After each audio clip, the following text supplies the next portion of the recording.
Good morning po mga kamamshi. Today's video, kasi today po is Sunday. So nagluto po ako ng bihon. Ayan. Ito po ay Malaysian style. Pero masarap po siya. O, tingnan nyo. Hinaluan ko siya ng hotdog, fish cake, as usual, carrot at saka bagyo bean sa atin. Ako, napakasarap po nito. Sarap din po ito. Pero syempre, of course, mas masarap ang pansit natin sa atin. Dito po ang tawag ay bihon. Bihon po ito. Ayan. Ayan po, umuusok-usok pa. Ito po ay maghapon na namin kakainin.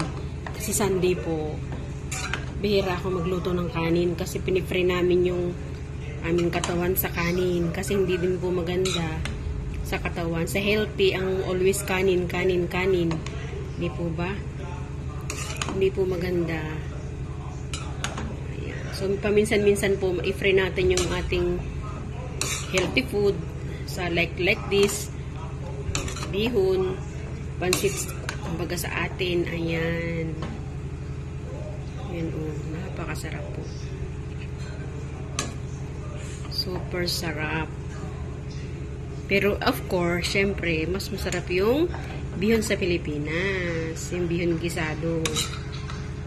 Ayan.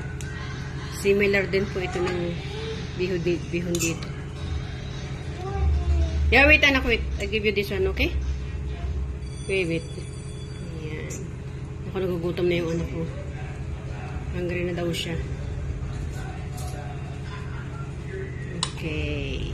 Ito po ang bihon or mihon or pansit sa atin. Ayan po. Ayan. Umuusok-usok pa. Mainit-init pa. Okay. Hanggang dito na lang po. Like and share. Thank you.